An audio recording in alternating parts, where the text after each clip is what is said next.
नवसृजन के निमित्त महाकाल की तैयारी। ऑडियो 5। युगांतरीय चेतना का आलोक विस्तार। छोटा बीज कुछ ही दिनों में बड़ा वृक्ष बन जाता है। शिलान्यास छोटे रूप में ही होता है, पर समयानुसार वह भव्य भवन बनकर खड़ा हो जाता है। यह युग संधि है। अभी जो छोटा दिख रहा है वह अगले दिनों विशालकाय ऐसा बोधि वृक्ष बन जाएगा जिसके नीचे तपस्वी सिद्धार्थ को बोध हुआ, वे बुद्ध बने और जिसकी शाखाएं देश विदेशों में दिव्य बोध का संदेश देने पहुंचती रही।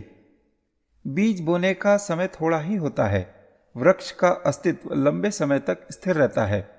सन 1990 से लेकर सन 2000 तक के 10 वर्ष जोतने, बोने, उगाने, खाद पानी डालने और रखवाली करने के हैं। 21वीं सदी से वातावरण बदल जाएगा, साथ ही परिस्थितियों में भी भारी हेरफेर होगा। इस सभी के विस्तार में एक शताब्दी ही लग जाएगी, सन 2000 से सन 2099 तक। इस बीच इतने बड़े परिवर्तन बन पड़ेंगे जिन्हें देखकर जनसाधारण आश्चर्य में पड़ जाएंगे। सन 1900 में जो परिस्थितियां थी वे तेजी से बदली और क्या से क्या हो गया, यह प्रत्येक सूक्ष्मदर्शी जानता है। जिनकी दृष्टि मोटी है उनके लिए तो जमीन आसमान सदा एक से रहते हैं। अगले दिन इतने आश्चर्यजनक परिवर्तनों से भरे होंगे जिन्हें देखकर प्रज्ञावानों को यही विदित होगा जैसा कि युग बदल गया। अनुभव होगा कि मनुष्य का शरीर तो पहले जैसा ही है, किंतु उसका मानस, चिंतन व दृष्टिकोण असाधारण रूप से बदल गया और समय लगभग ऐसा आ गया जिसे सतयुग की वापसी कहा जाए तो अत्युक्ति न होगी। प्राचीन काल में समय की गति धीमी थी, परिवर्तन क्रमिक गति से होते थे, पर अब की बार प्रवाह तूफानी गति से आया है और 2000 वर्ष में हो सकने वाला कार्य मात्र 100 वर्ष में पूरा होने जा रहा है। नई शताब्दी नए परिवर्तन लेकर तेजी से आ रही है।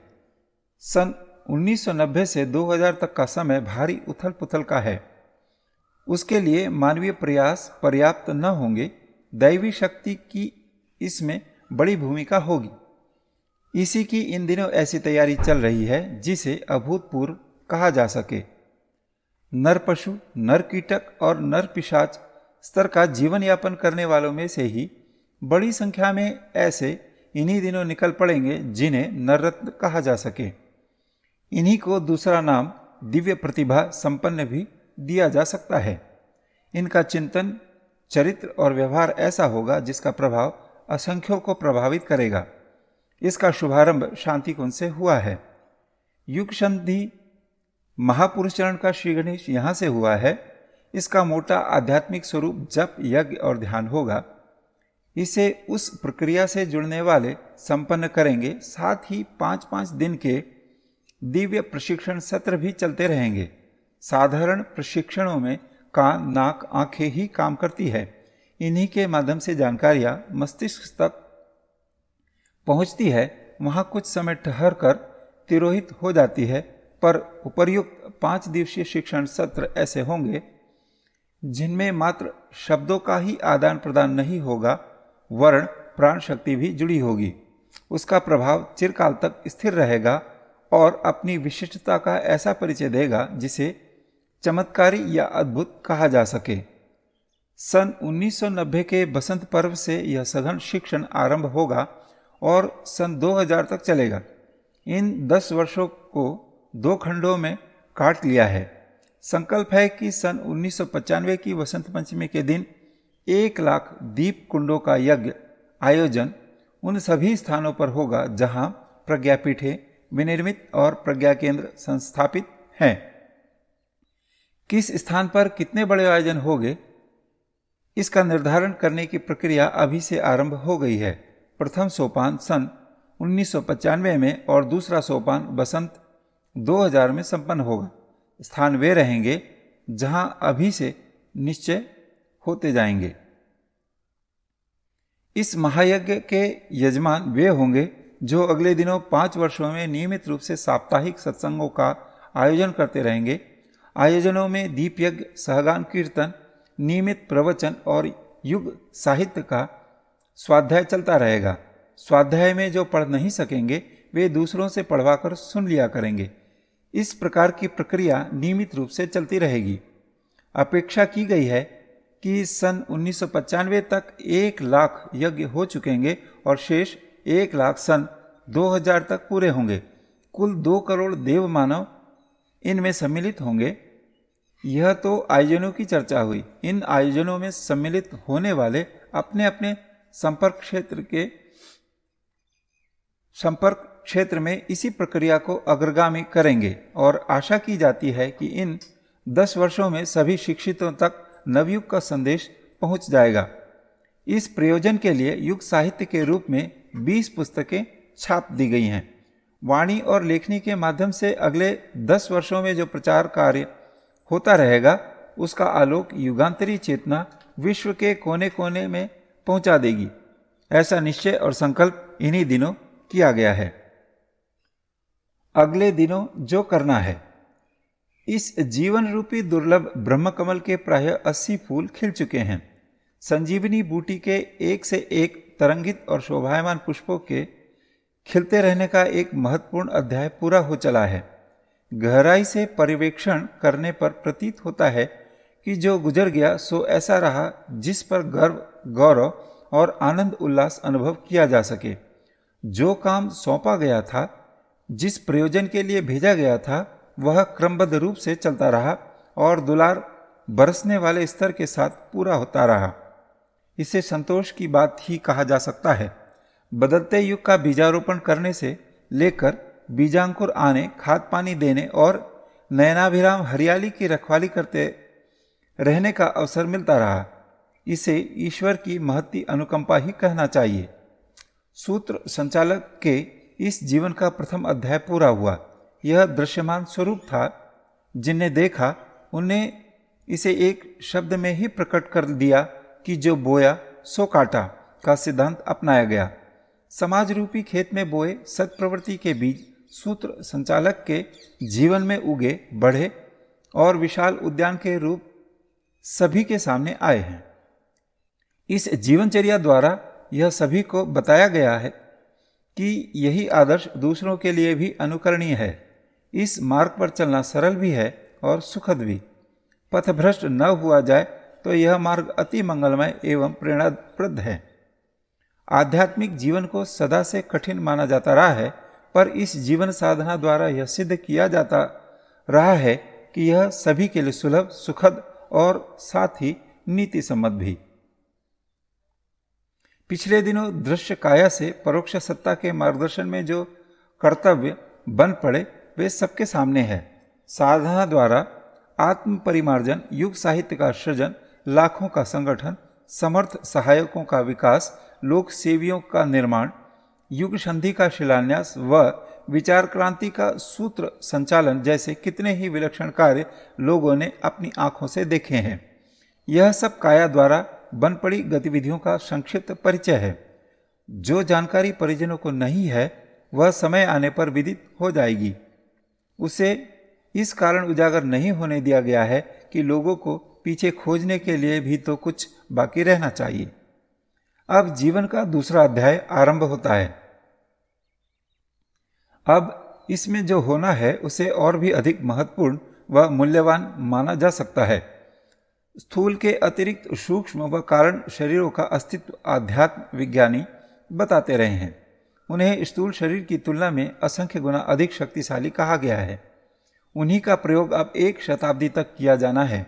यह कार्य सन 1990 के वसंत पर्व से आरंभ किया जा रहा है। यहाँ से लेकर सन 2000 तक 10 वर्ष युग संधि का समय है।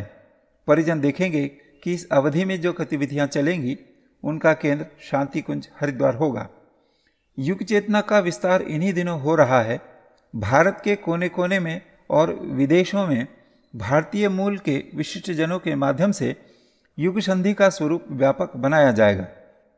इसके लिए जिस आध्यात्मिक साधना की रचनात्मक क्रियाकलाप की आवश्यकता पड़ेगी उनका विस्तार भी इन्हीं दिनों होता रहेगा।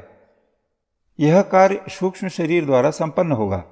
स्थूल शरीर तो इससे पहले ही साथ छोड़ चुका होगा। कारण स्पष्ट है।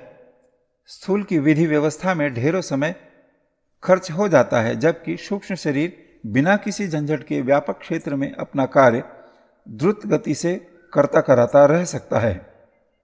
कारण शरीर की शक्ति बड़ी है, उसका कार्यक्षेत्र भी बड़ा है। अदृश्य जगत में जो घटित होने जा रहा है उसमें हस्तक्षेप करने की सामर्थ्य भी कारण शरीर में होती है।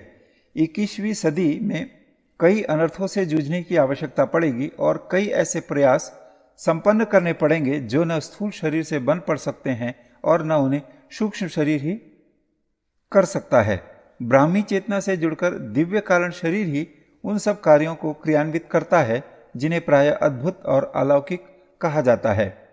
युग परिवर्तन की प्रस्तुत वेला में इस महान कार्य के लिए जो सुविधाएं सामने आएंगी उनका उद्भव अदृश्य जगत से होगा। अदृश्य से ही दृश्य गतिविधियां प्रकट होंगी। जो कुछ भी किया जाना है वह ब्राह्मी चेतना से जुड़ा कारण शरीर ही संपन्न करेगा। 21वीं सदी में ऐसे ही परिवर्तन होंगे, पर यह प्रतीत न होगा कि यह कैसे हो रहा है और कौन कर रहा है। चूंकि पिछले 2000 वर्षों की गड़बड़ियां अगले 100 वर्षों में ठीक होनी है, इसीलिए सुधार की गतिविधियां भी अपनी चरम सीमा पर होंगी।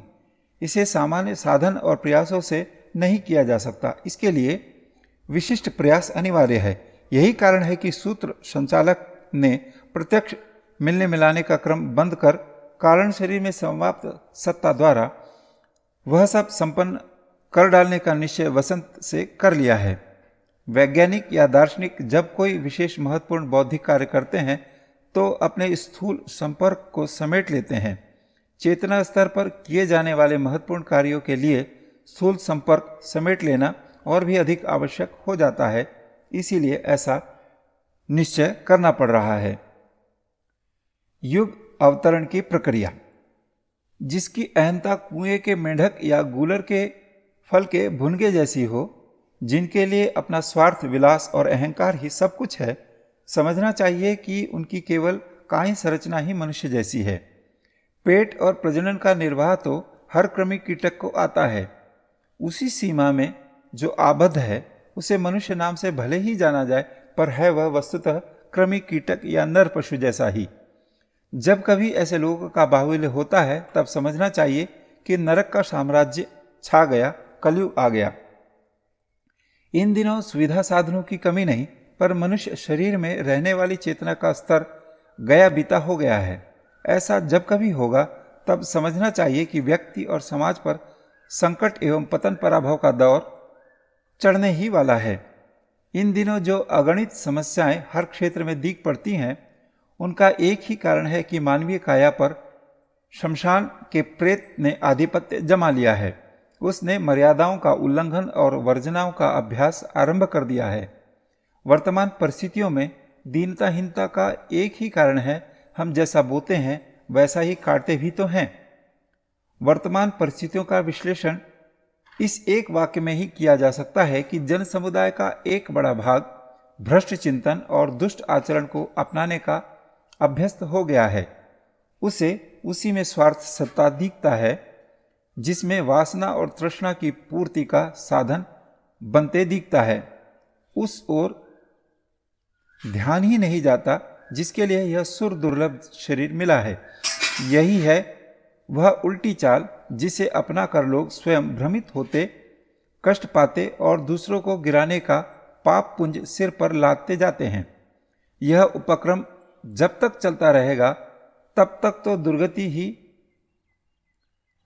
तो दुर्गति को भोगना ही पड़ेगा।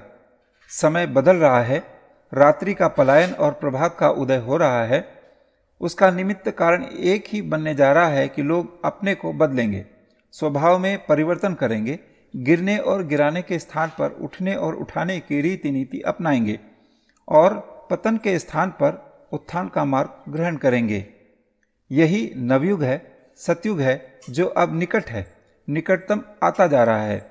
भगवान अपना कार्य किन्हीं महामानवों एवं देवदूतों के माध्यम से कराते रहे हैं। इन दिनों भी ऐसा ही हो रहा है। मनुष्य शरीर में प्रतिभावान देवदूत प्रकट होने जा रहे हैं।